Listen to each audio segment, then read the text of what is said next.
Korang pernah dengar nama Ummu Sibyan? Dalam dunia perubatan Islam, ini adalah nama sejenis jin yang gemar mengganggu bayi kecil dan wanita mengandung.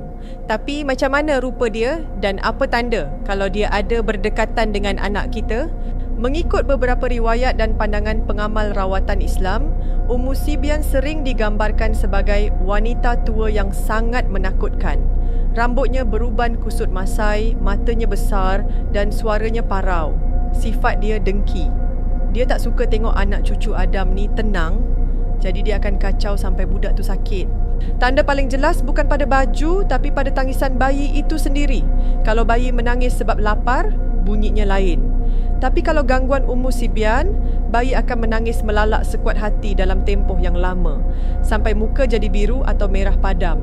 Badan bayi akan jadi kejang, keras, tangan genggam kuat dan mata dia akan terpejam rapat atau terbeliak pandang ke atas, seolah-olah sedang nampak sesuatu yang kita tak nampak. Pernah tak tengok bayi korang tiba-tiba gelak seorang diri pandang bucu shilling, atau tiba-tiba dia menjerit takut bila pandang satu sudut bilik yang gelap? Orang tua-tua kata, hijab anak kecil ni belum tertutup sepenuhnya. Mungkin masa tu tetamu tak diundang ni sedang mengacah-acah dia. Jadi apa nak buat? Bukan sekadar tutup pintu, tapi amalkan ayat kursi dan 3 qul, kemudian tiup pada ubun-ubun anak setiap malam sebelum tidur. Jadikan Al-Quran sebagai pendinding, bukan paku atau tangkal. Moga keluarga kita dilindungi.